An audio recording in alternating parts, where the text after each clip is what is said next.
This is the Wait For It podcast.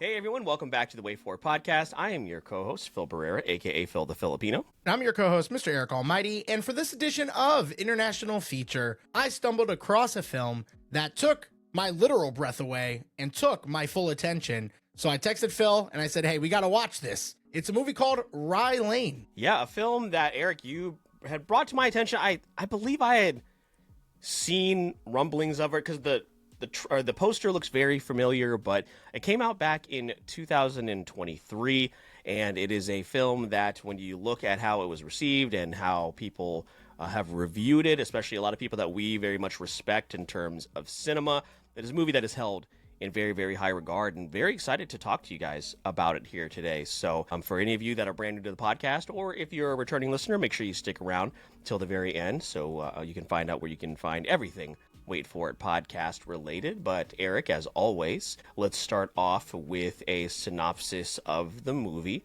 2023 release, as I mentioned, directed by Rainn Allen Miller. Two 20-somethings, both reeling from bad breakups, connect over the course of an eventful day in South London, helping each other deal with their nightmare exes and potentially restoring their faith in romance. So, Eric, I want to throw this to you here first to kick us off, because what about this film? How long has this been on your radar, and why did you miss it back in 2023? So it was really simple. When we were talking about what movie we might potentially want to watch, we were talking about wanting to watch something that was like somewhat fun, maybe a little bit lighthearted. And that's because, we just saw Grave of the Fireflies. So that's what got my direction back onto this movie, which is a film back in 2023 that caught my eye for some unique visuals and just very clear on-screen chemistry that was happening, which you love to see in like a trailer for a romantic comedy. It was also obviously something that was in a different location. Obviously London, British territory, all that type of stuff. I thought that it might be a good contender, but I never remembered to put it on the list of international feature stuff. So like all the movies that you might be interested in, it fell off my radar. And again, all the stars aligned for what we were looking for post Grave of the Fireflies that led me back to this. And I'll be honest, Phil, I turned on this movie not expecting to recommend it to you because I was like, I just don't know. Maybe, it's a first time. I think it was either a directorial or a feature film debut for that director. And it immediately visually kind of catches you off guard. It does some different things. I think you would say experimental maybe, but I think a lot of stuff works. I couldn't take my eyes off of this movie. And you may remember that I messaged you about 30 minutes in, like, yeah, we're going to watch this one. Yeah, we're going to do this one. This one is it. And I'm excited to tell you when that point was, but that's a little bit of an idea of how I got back into it and how my first initial feelings were. Yeah, this movie, I think it's going to be a fun conversation towards the end as well, because I want to tell you where this would have landed in terms of other quote-unquote romantic films that also came out in 2023, because I went back and looked at my 2023 rankings, which I only watched 30 movies that year. But surprisingly, there were a couple of romantic comedies and romantic comedy adjacent movies that came out in 2023. So I would like to talk to you about like where this would have landed if I had seen it back then. So yeah, if you've maybe missed a couple episodes here recently, we have adopted a new format where we each select 3 takeaways from the film, and then we use those as discussion points. It's been a lot cleaner. It's been working pretty well. We've gotten some pretty solid feedback on it too. So let's start there, Eric. I'll go ahead and go first when it comes to positives, or when it comes to takeaways. And you just mentioned it there in terms of kind of like the filmmaking and alluding to the cinematography and like the visual style of this. It's absolutely breathtaking, honestly. And I think that maybe some people, I don't know if they're turned off by it, but maybe caught off guard. It sounds like you were a little caught off guard. It wasn't and I think the longer you look at this film and the setting of South London, which is its own character, maybe even the best character in the movie, just the setting in general, it's fantastic. It's got incredible backdrops, especially when it comes to the characters and the framing that they use in this movie. A lot of fisheye and wide angle cinematography, like we're talking about. It gives it like a very like childlike, like playful quality. You know what I mean? It's like a kind of a level of discovery throughout the entire movie. And it's something that I think everybody needs to witness because it's just a delight to look at. Yeah, and I think my first call out is somewhat different, but it really goes in line with yours. So I'll get to that. I'll kind of transition smoothly into my first takeaway. Cinematography wise, the fishbowl aspect, like it is a little jarring at first. They're also doing, the movie starts off at an odd angle. It's the top of toilet seats. Like that's how the movie starts. And it gets you right away with, this movie is going to come at you from different angles. It's almost like you're spying on the characters and the day that they're having, which I really like. In addition to the childlike atmosphere you kind of alluded to, I think there's some of that at play as well. A lot of the cinematography is, I think, enhanced in the way it works and how it works for the benefit of the film. Because of my first takeaway, the locations. I love everywhere this film was shot. Listening to some of the behind the scenes stuff, the director really wanted to represent an area she knew very well. She linked this movie to the way someone would look at a Scorsese film or a Spike Lee film of their versions of New York. And she said she wanted to provide a version of this area in London that she knew very well. And the movie is almost a blend of imagination or a take of a real area, and also a lot of authenticity of a real area, which was just such a nice blend of creating a world within an existing world. It honestly blew me away. It was a movie that I didn't want to look away from the screen at any point because I was afraid of missing some of the locations. And the fact that the cinematography is done in such a creative way also helped me want to keep my eyes glued on the screen. Yeah, it looks so good. I wonder if you maybe watched one of the same YouTube videos that I did in terms of the representation of South London, and that really coming to life here. I believe the TV show that I love, which is called Trying, I think that also takes place in South London.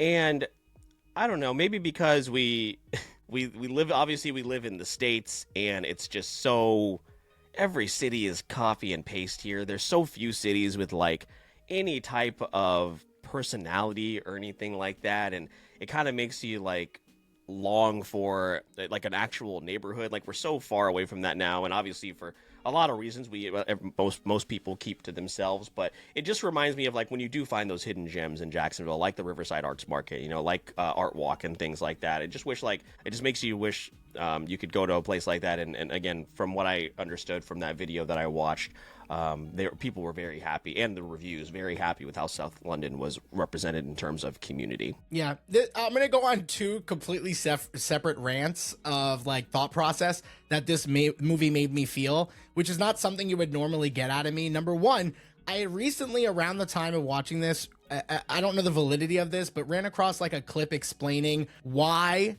fast food restaurants are starting to all look the same. So your McDonald's, your Taco Bell's, like the way they're designing the buildings. And it's because when they go to sell them, like, if you think of the McDonald's with the big ass M, if that store had to be sold, there's such limitation to selling that. So now we're getting these cut and copy paste building designs to go for that reason, for like, again, if it needs to be sold or anything like that. On a complete contrast, we're talking about the way this movie looks in the locations. It just made me think of AI, like how everything is like being focused on, like how AI is being made. Will Smith over here making AI crowds, that type of shit, right? There's no world where something like this is ever going to be trumped by something like that. Like I don't know why. I'm not like passionate on this topic, but I thought about that with this film. It was just like the way this thing is authentic about the locations and the style. Like AI could never.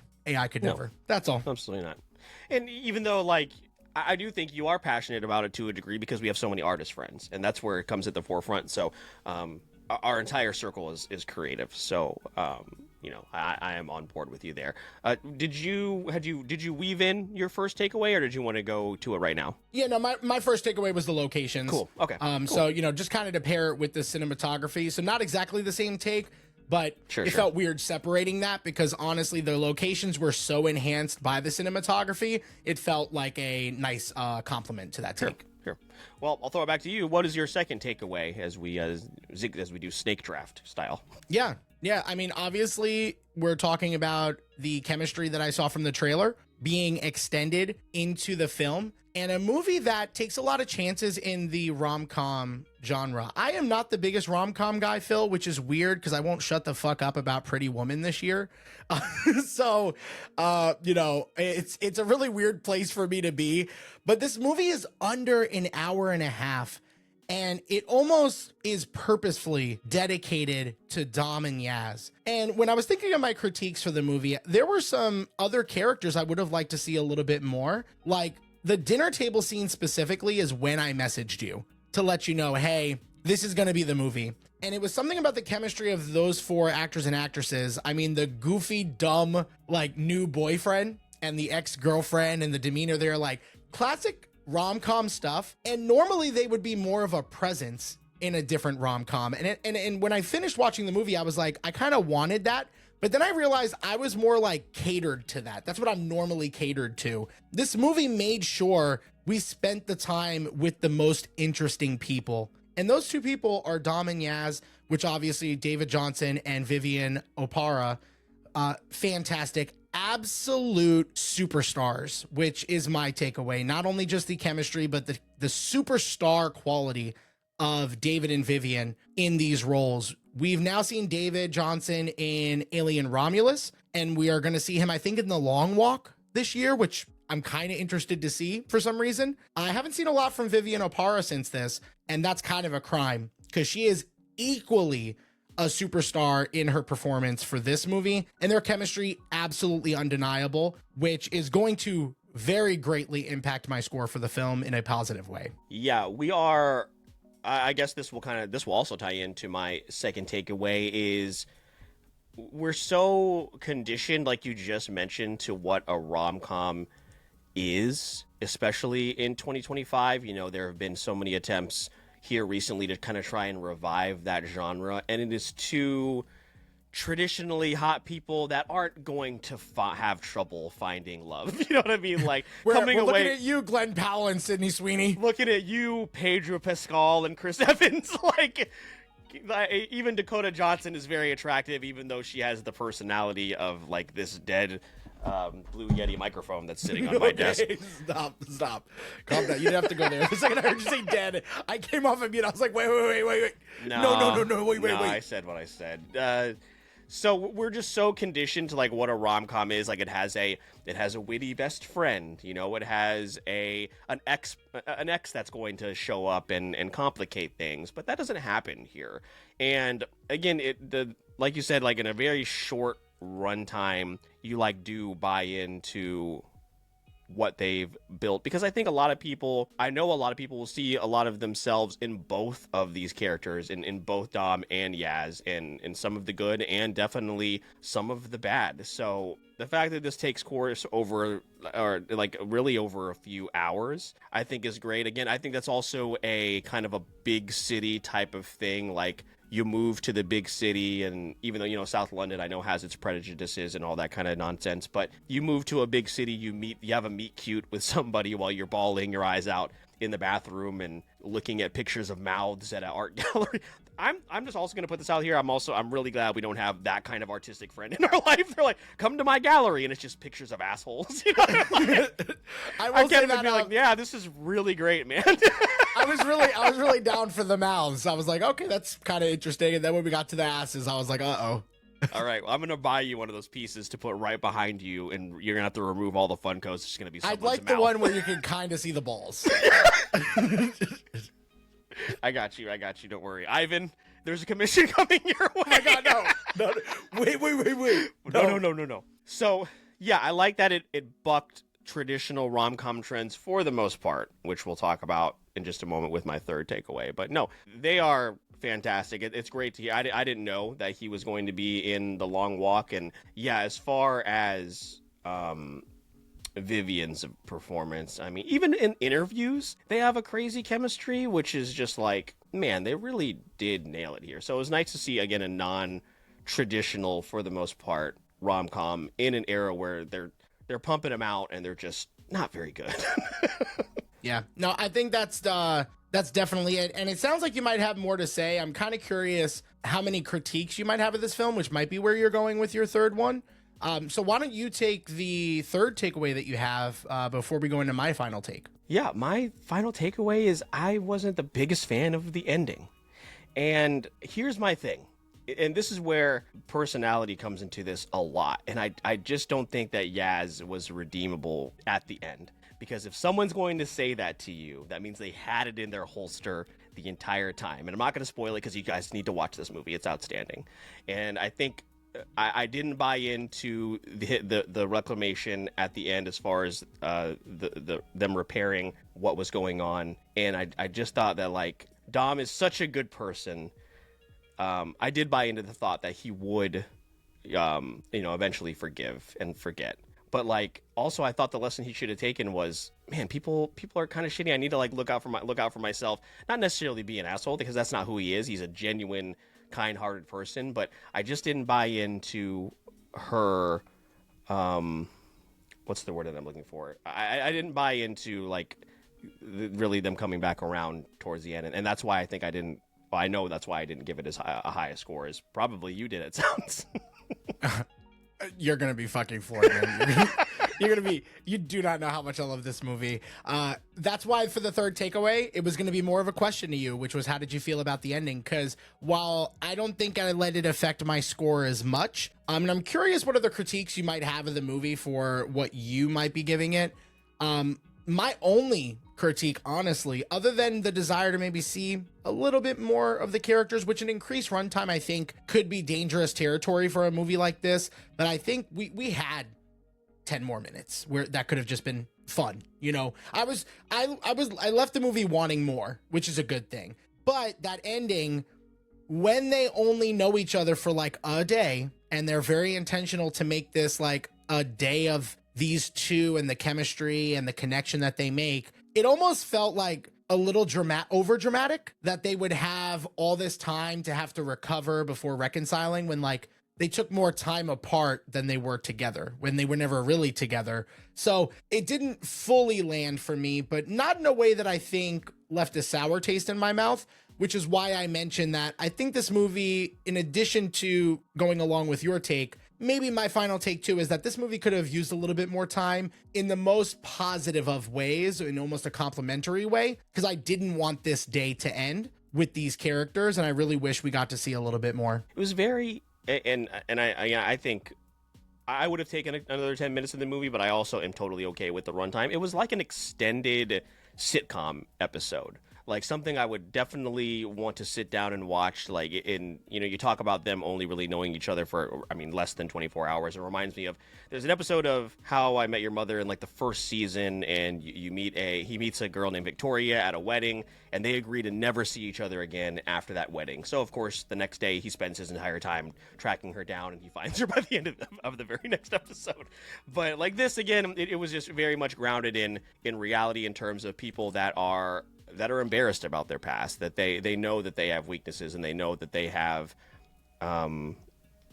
points of their life that they need to work on. They know they're easily taken advantage of. They know that they're broken. They know that they've gone through a lot and take advantage of people and let people take advantage of them. So, but yeah, again, just because of that, of the time that they had known each other, or the lack of time that they had known each other, I just didn't truly buy in. And honestly, like, because of her behavior, I was just turned off by that comment by Yaz at the end. So yeah, totally fair. Again, I think we're both in alliances that ending could have been a little bit stronger of a landing, and that just affected you a little bit more than it did me, because I was just in complete awe of this film. So I know we're itching to hear what both of our scores were. So Phil, if we want to maybe transition into that period, I don't think there's much of a need for a spoiler section of this episode. I cannot recommend this movie enough. It might be better. Watch it. It's on Hulu. It's 82 minutes. It might be better to just make you go instead of stick around if you're one of those people who like to listen to other people talk about movies that you've never seen. So we're going to make you do that. But yeah, Phil, if we want to go over scores in general, reception and all of that, I think that'll be a great place to wrap things up. Yeah, 98% tomato meter score over on Rotten Tomatoes, 85% popcorn meter score. It has a 7.2 over on IMDb, and on Letterboxd, it's holding strong at a very high 3.9.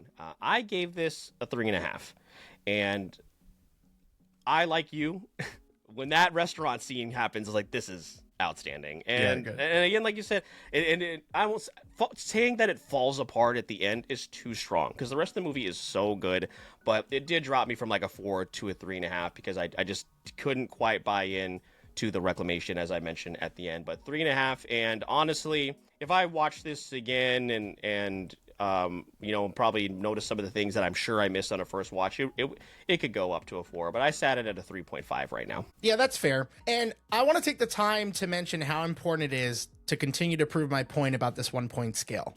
So I just want to take an opportunity that my opinion is I can probably justify a lot of opinions within a 1-point scale, which is giving you a little bit of a spoiler what my score is. Phil, I had this voice like the fucking Joker in The Dark Knight telling me you're going to break your one rule. Like, I swear to God, I was going to give this movie a 5. I was so fucking close. Crazy. That ending doesn't do it for me. On a second watch, I might forgive it. Because I love this movie so much. Not only is it a 4.5, it's probably a 4.75. It's that close. It's probably the best movie I have seen out of any film that we have covered that is not K-pop Demon Hunters, if I'm being completely honest. And even then, I got to tell you, Phil, this is an all-timer for me. I am obsessed with this movie. It's one of my favorite films that we've watched in quite a long time. And on a rewatch, this and Banshees are deserving a rewatch, which is kind of crazy because I just saw this. Talk about two opposite, completely different movies. Phil, I don't know what my feelings. Taste is. I don't know either. I don't understand. I don't know what that was. I'm just going to tell you now, though, there's a very good chance Rye Lane at some point or another enters my top 25 if it hasn't already, and it could climb. So I love this movie. Here's what I say. I will say, filmmaking wise, it could be a 5 in terms of just pure performances and cinematography and music. We didn't even talk about the music. Oh my God, the music plays such a big part in this. How is that not one of our takeaways? The music plays such an amazing part. This is like when Botter failed the hip hop questions. How do we not bring up the music? The music and also the storytelling, how they told the stories of like them and the audience. God damn it. Start it over.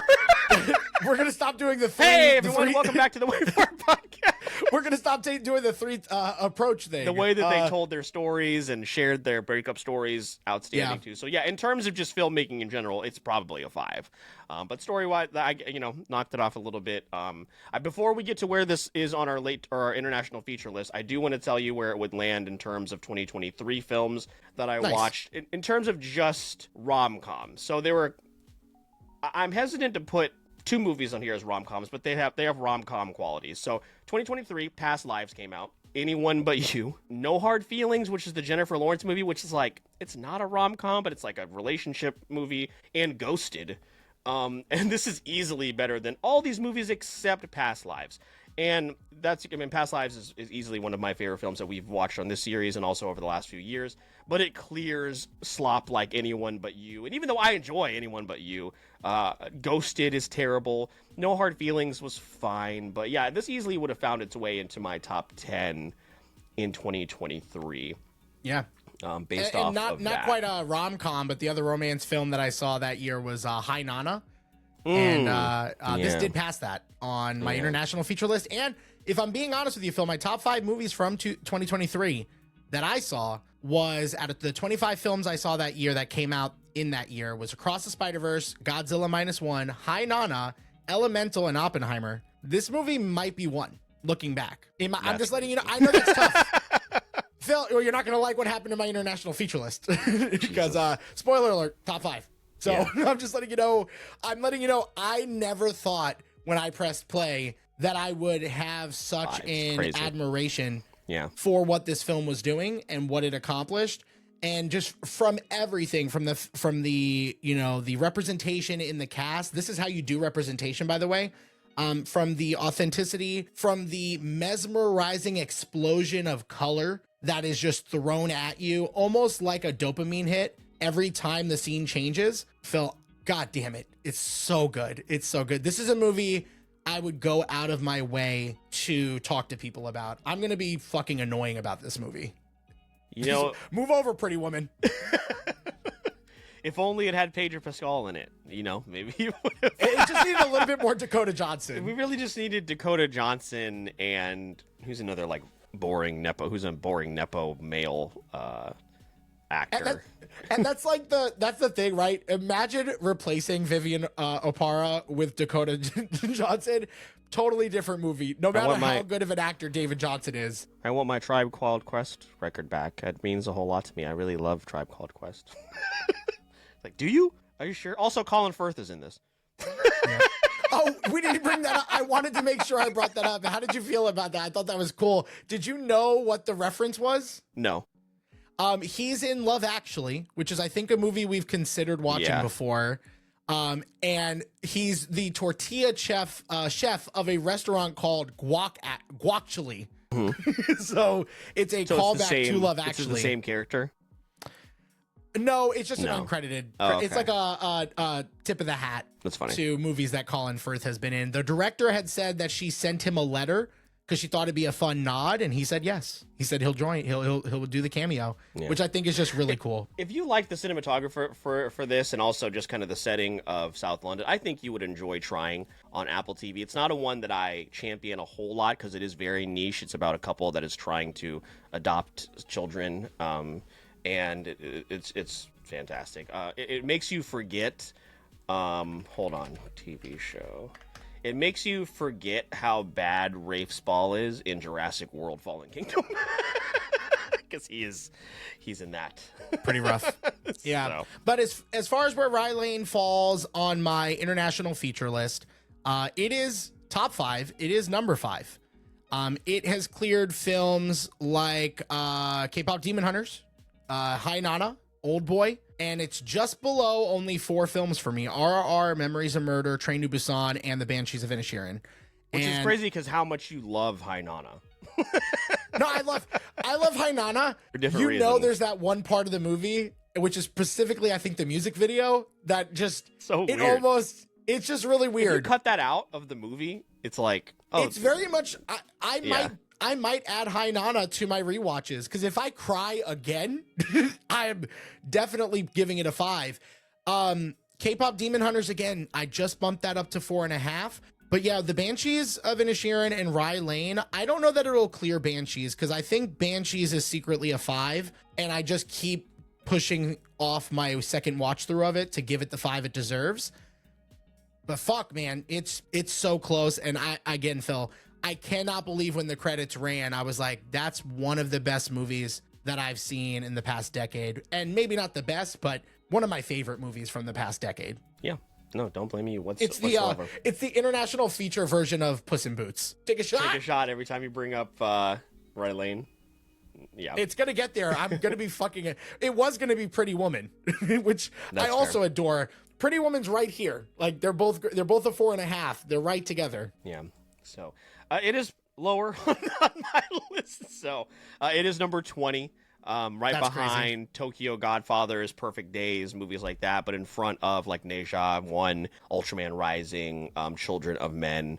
But yeah, I mean, but listen, you're also talking about a lot of these movies 17 and up being 4s for me. And again, on a rewatch, it could easily go up to a 4 because I will watch this again and I will watch it with people because it's just that enjoyable. This movie is a 4. I mean, I know you're not giving it, but it's a 4. I mean, I know you don't know any better, so I'm just going to I'm going to speak to future you because like you're the only thing you've really critiqued is the ending. And I think a 1.5 point deduction for an ending, unless it's La La Land, doesn't really make a lot of sense. You hear what I'm saying? Well, La La Land has 2 traditionally hot people. And John Legend, that felt a little best racist. Friend. That's what Hollywood wants, right? that felt a little prejudice there. It's fine. No, Hollywood is not prejudice. The fact that what are you talking about? No one talks about this movie, that's not prejudice. Yeah. White people in jazz, not racist. You know who jazz really needs? Ryan Gosling. And Emma Stone, who couldn't possibly be whiter if she tried. She's literally Chinese. Haven't you seen yes. Aloha? She's the sister. She's the sister of Scarlett Johansson. You're saying? Right, exactly. Well, We've gone off the fucking rails. I was going to here. say this is where we need to wrap up the episode, but we're not going to make it out alive. go watch Rye Lane, and if you have watched it yourself, let us know what you thought and what you thought of the characters and the cinematography. And yeah, it's just a movie you need to experience yourself. Once again, it's not going to take you a whole lot of time, and I think you'll come away very, very pleased that you had given it a shot. But if you're new to the podcast and you gave us a shot, thank you very much. And for all of you returning listeners as well, we appreciate you. So if you need a reminder as to whereas to keep up with everything Wait For It podcast related, make sure you click the Linktree link in the show notes of this and every single episode. You can follow us on social media. You can find us on TikTok, Instagram, join our Discord community, YouTube, as well as Twitch, where we are streaming each and every single week. Make sure to follow Eric and I's personal pages as well as we navigate our content creation journeys. And if you want to support the show, you can head on over to Apple Podcasts, Spotify, give us a 5-star review, YouTube, like, share, subscribe. You know the drill. But if you find yourself wanting to get these episodes a little bit early and also having a hand in the content that we put out, make sure Eric will actually let you know about that before closing us out. Yeah, so the lifeblood of this show is all of the support that you guys give, and you want to enhance that a little bit. You could join our Patreon, where patrons of the show, Briar, T3 Cato, Vintage Macaroni, Corey from The World Is My Burrito, Nick Casbaro from the Vitellarium series, and Botter from the Short Box podcast are supporting us monthly. BJ Glizzy's on the way. BJ Glizzy time for our Weight Watchers. You could join at any point and support us monthly there for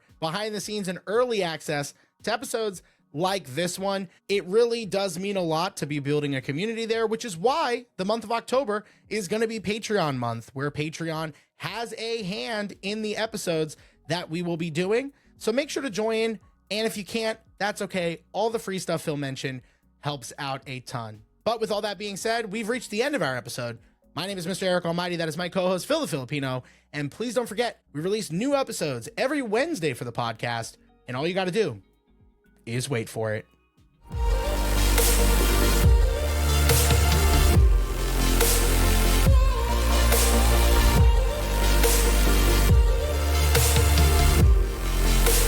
This is the Wait For It podcast.